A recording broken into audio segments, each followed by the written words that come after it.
Битката за повисоки плати од идната среда се сели на улица. Сојузот на синдикатите на Македонија ги повика работниците масовно да излезат на протести. Барат минимална плата од 600 евра и зголемување на сите останати плати. Велат мизерно е функционерските плати од февруари да се зголемат за 10% или од 200 до 300 евра, а работниците од март да добијат 25 евра, колку што е законското согласување во услови кога македонските плати се на дното во регионот и Европа.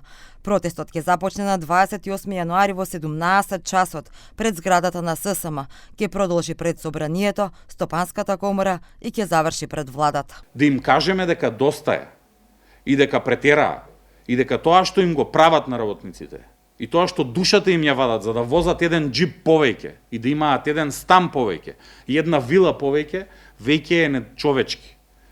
И ќе завршиме пред владата.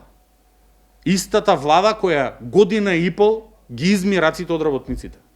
Истата влада која на работниците им каже да си седнат и да си се договорат, а таа ќе го поддржи таквиот договор. Истата влада која ги напаѓа работниците изминатата година само за да не им ги зголеми работничките плати.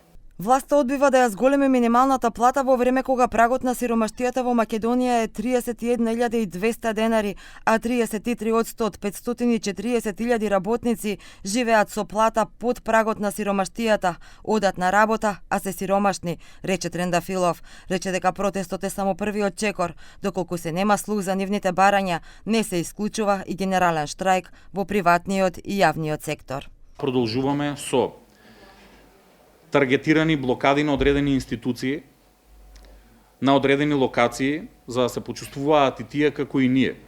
Не блокираат цела година, ќе ги блокираме и нив, и потоа продолжуваме со генерален штрајк во целиот јавен и приватен сектор.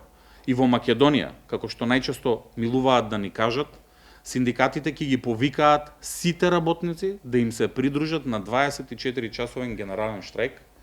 Секој ќе биде заштитен од отказ, секој ќе има можност тој ден да не работи, секој ќе има можност тој ден да биде на улица. Секој сам ќе бира дали ќе протестира.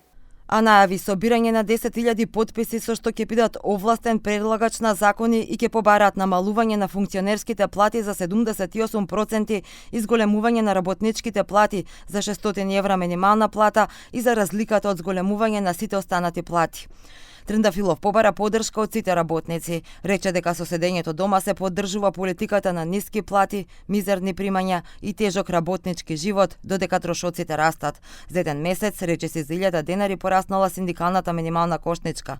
На едно 4-члено домаќинство во јануари му биле потребни 66.413 денари за да го преживее месецот.